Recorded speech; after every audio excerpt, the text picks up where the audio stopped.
Welcome to Oslo, Norway's stunning capital city, rich in culture and history.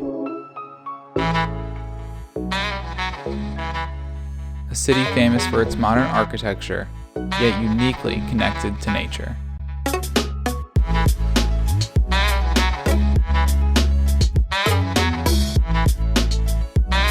Join us on our 4-day trip to Oslo, Norway.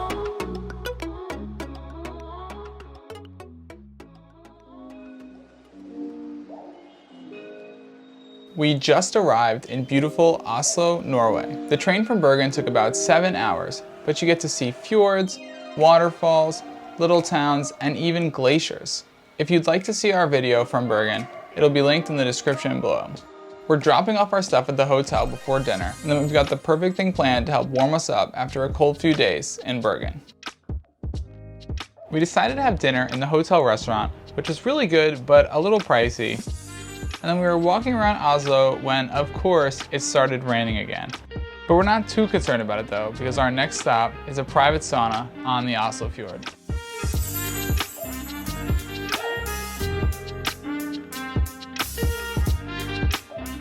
We survived our freezing walk from our hotel to the sauna, but we finally made it, and it is hot in here. It is nearly 100 degrees, and it is nearly 40 degrees outside, so we're gonna be jumping into that sometime soon, so wish us luck. Because we arrived in Oslo so late, the only thing available was a private sauna, which costs a bit more, but having a private allows you to regulate the temperature yourself, try different essential oils, and even bring in alcohol. The sauna we rented is called Skarven, and has an awesome rooftop with a diving board. It's such a cool experience being right on the Oslo Fjord with the opera house behind you and all of Oslo around you. Our 2 hours just flew by. How was it? Jumping in the cold water and then warming up for a bit inside. At 11 o'clock and still soaking wet, we headed back to our hotel. We're staying at the Amerikalinjen, a spectacular hotel located right across from Oslo Station and just a few minutes walk from the Opera House. The beautiful building, which was unfortunately under construction while we were there, was originally the headquarters of the Norwegian Amerikalinjen, a shipping company that took Norwegian immigrants to the United States. The hotel's design takes inspiration from the building's history, as well as the dream of what life might have been like in 1920s New York. A bit of an ironic place to stay for two New Yorkers visiting Norway.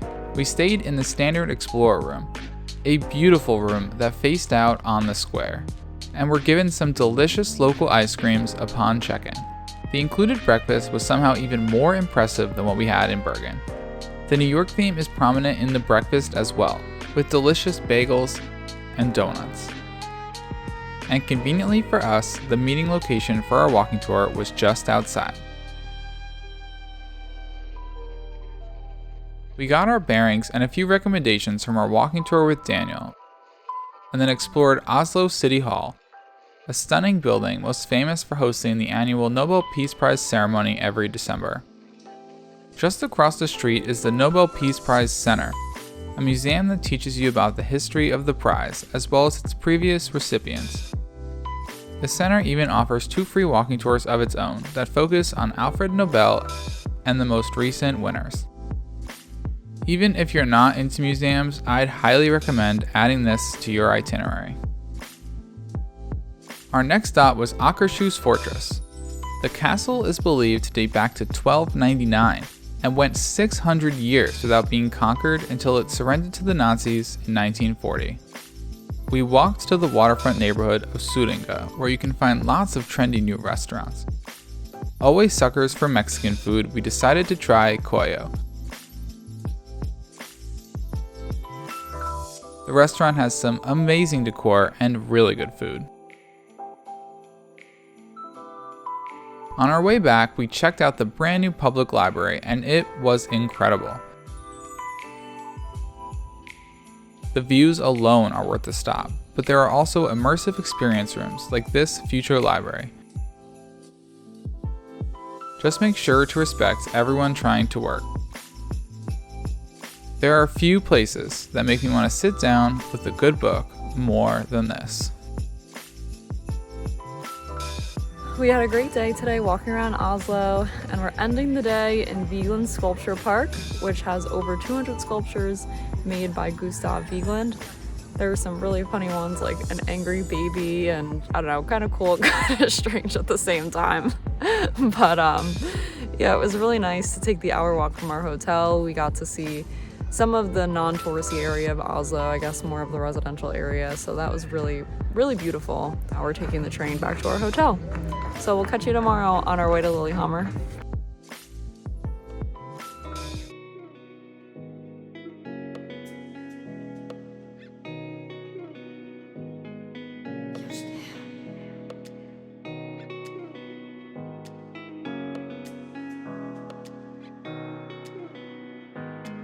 So we just arrived in Lillehammer. We took a 2-hour train from Oslo and it honestly felt really, really quick. The 1994 Winter Olympics took place here, so I'm excited to check out that museum, some of the old structures from the Olympics. There's also an open air museum with the cute grass roofs on the buildings.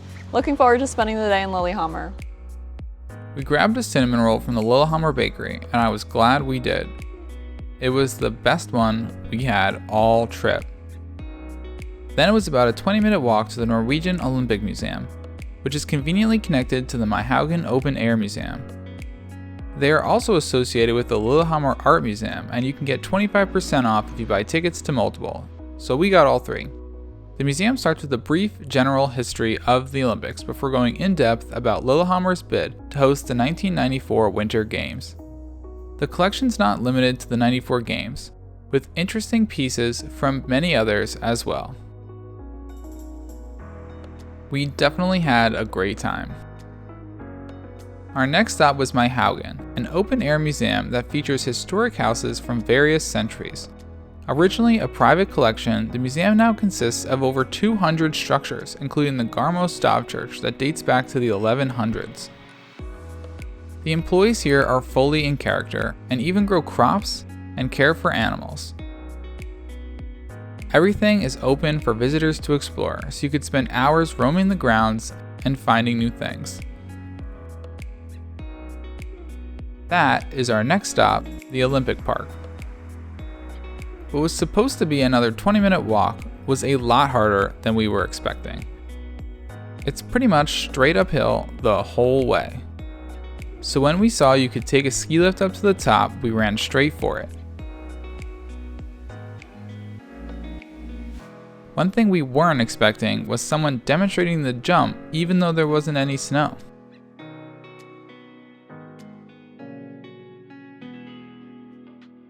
And there are some other former Olympic stadiums nearby that you can check out as well. We decided to go to the Lillehammer Art Museum instead. And it was fine, but we probably would have preferred to spend more time at Olympic Park. Afterwards, we walked to the main street in Lillehammer called Storgata. There are lots of cool stores and remnants of when the city hosted the Olympics.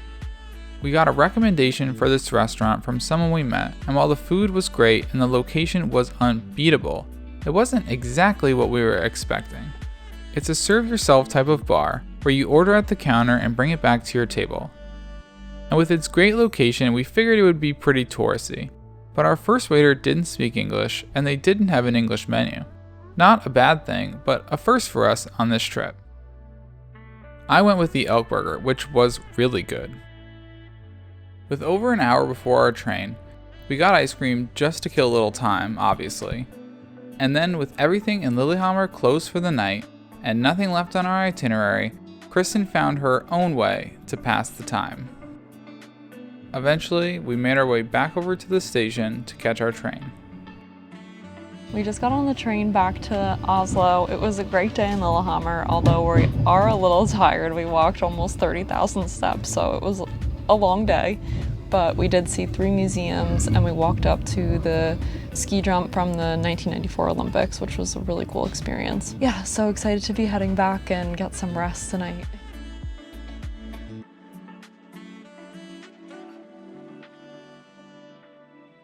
So today we're back in Oslo. We're going to be heading to a peninsula called Bygdøy, and we're going to see a few museums that are over there. Because we have a lot planned for today, we decided to get the Oslo Pass, which also includes free transportation. The ferry to Bygdøy departs from City Hall Pier roughly every half hour, starting at 9:30. The first stop is for Oscar Hall, which is temporarily closed, the Viking Ship Museum, which is also closed, and the Norwegian Folk Museum. And the second stop is for the Kon-Tiki, From, and Norwegian Maritime Museums, before it heads back to City Hall. We took the 9:30 so we could arrive right as the museums opened and headed straight to the Folk Museum. It's about a 10-minute walk from the pier, and we got there just in time to jump on the first tour of the day. Similar to my Haugen in Lillehammer, the Folk Museum is an open-air museum consisting of 160 structures from different periods of Norway's history. The tour goes in depth on what life was like in some of these houses and communities. We explored the sprawling property before stopping for a bite at the Waffle House. It seems like every country has its touristy snack, and Norway's is a waffle with brown cheese, sour cream, and jam. Our next stop was the Center for Holocaust Studies. The center offers a very unique perspective on Norway's role in the Holocaust.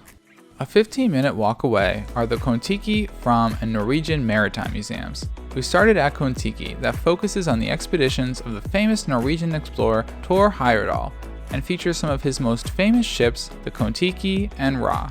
The museum is a lot of fun and had us really looking forward to our own trip to French Polynesia in April. Next up was the Norwegian Maritime Museum.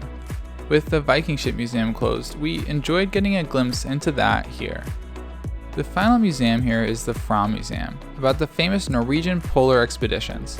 In addition to learning about the expeditions, there are 2 full-size ships that you can explore. This is another fun museum with lots of interactive elements. So we made it to our last museum. We're in a boat in the From Museum. It's pretty cool to be able to walk around and read about the mission to the North Pole. Today was a packed day on Bygdøy. We saw lots of museums, really interesting things. It was also a great day to walk around outside. It's great that all of these are so close together, and with the Oslo Pass you can do them all at no extra cost. With the museums closing for the night, we caught the last ferry back.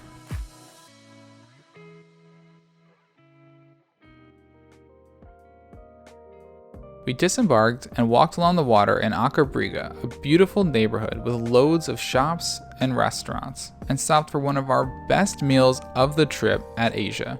Everything was fantastic, but the taquitos are a must. Our only regret was not ordering more. After dinner, we headed to Himkok for drinks, consistently ranked in the top 50 cocktail bars in the world. The inside scoop is that you want to sit inside and downstairs, as they have specific menus depending on the bar. We had to sit outside, and still loved it. We ordered the Nordic Paloma, Seebekthorn Negroni, Himkok Gin and Tonic, and Oslo Mule, and all were phenomenal, but I'd highly recommend the Nordic Paloma, which uses the Norwegian spirit aquavit. Despite being a relatively normal seeming menu, all of their cocktails have a unique spin that makes everything worth a try.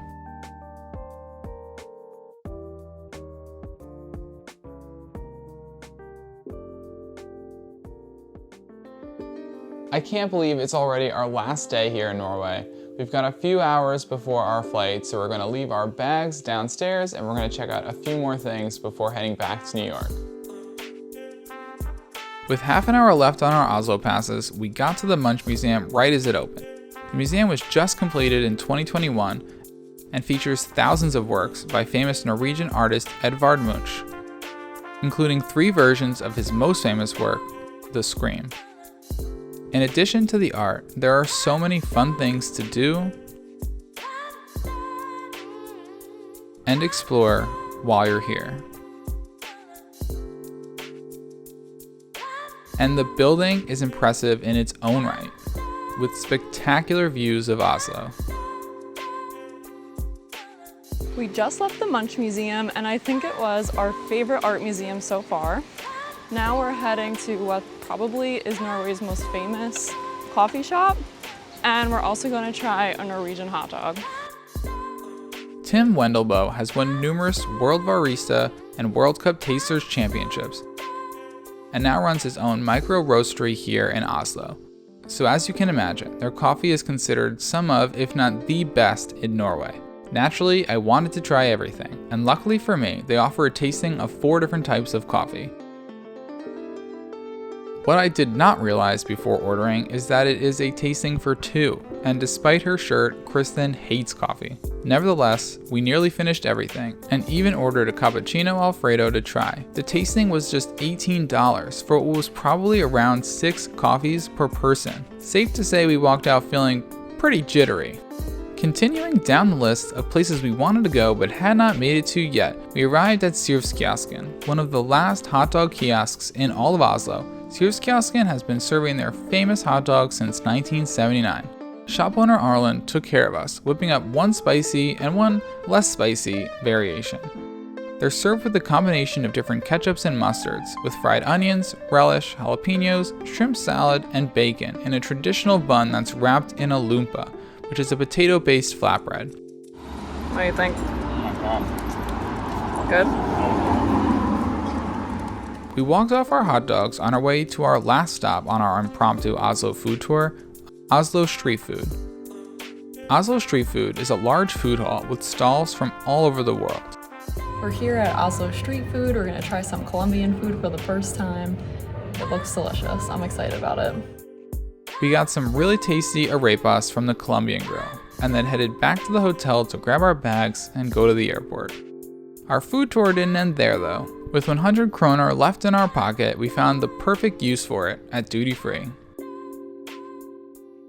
Thanks so much for watching. Be sure to like and subscribe if you enjoyed it, and we will see you next time.